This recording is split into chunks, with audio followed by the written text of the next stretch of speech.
सब्र का फल मीठा होता है। आपने इस मुहावरे को जरूर सुना होगा। चलिए आज हम इस कहानी से जानते हैं कि इसका मतलब क्या होता है। इस कहानी में बताया गया है कि तारों को कैसे ईर्ष्या का भाव उत्पन्न होता है और श्री नारद मुनि उनको कैसे इस मुहावरे का अर्थ समझाते हैं। यह अत्यधिक सुंदर और प्रेरणादायक कहानी है। आप इसे पूरा जरूर पढ़ें। जब सूरज अस्त हो रहा होता है तब हल्की हल्की संध्या से उत्पन्न होती है और चारों तरफ शांत वातावरण जैसा एक अंधेरा सा छा जाता है। सभी जीव जंतु पशु पक्षी अपने निवास स्थान को जाने लगते हैं और हल्की हल्की हवा चलने लगती है। हम जब आसमान की ओर देखते हैं तो सूर्य अस्त होता रहता है, तभी आसमान में तारे टिमटिमाने लगते हैं। कुछ तारे अत्यधिक चमकीले होते हैं परंतु कुछ कम चमकीले होते हैं। अधिक चमकीले वाले तारों पर हमारी नज़र जल्दी पहुंचती है परंतु कम चमकीले वाले तारों पर हमारी नज़र बहुत कम ही जाती है। इसलिए हम उन पर ध्यान नहीं दे पाते और उनकी सुंदरता फीकी पड़ जाती है। परंतु उन सब में से एक ऐसा तारा होता है जो अधिक चमकीला होता है, जिसके आने से पूरा आसमान जगमगा जाता है। वह इतना सुंदर और चमकीला होता है कि उसके जगमगाते ही लोगों के चेहरे पर खुशी आ जाती है। उसे हम स्वाति नक्षत्र के नाम से जानते हैं। अत्यधिक चमकीला और सुंदर होता है, जिसके आने से लोग खुश हो जाते हैं। इसीलिए बाकी के नक्षत्र स्वाति नक्षत्र से ईर्ष्या करते हैं और अपनी इस ईर्ष्या की कथा को श्री नारद मुनि को बताते हैं।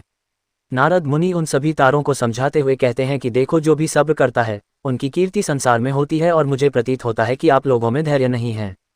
इसीलिए आप लोग संध्या काल में होते ही तुरंत जगमगाने लगते हैं। लेकिन स्वाति नक्षत्र अत्यधिक समय के बाद आसमान में निकट आता है, तभी उसकी प्रतिस्पर्धा इतनी अधिक होती है, तभी सभी लोग के चेहरे पर मुस्कान आती। इसीलिए कहा जाता है कि हमें सब्र करना चाहिए क्योंकि उसका फल मीठा होता है।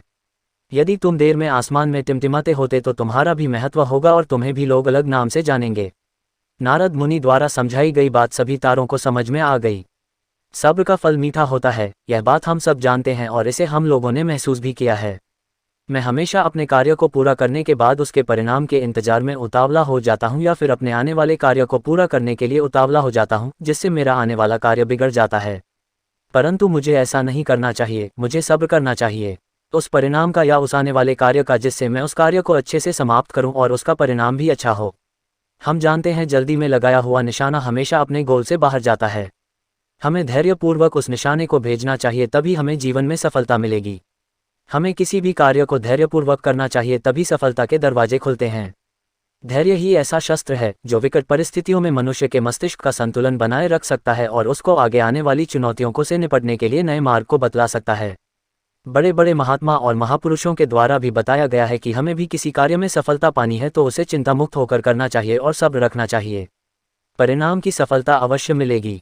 आपको ये कहानी कैसी लगी कमेंट करके ज़रूर बताएं। वीडियो अच्छी लगी तो लाइक करें।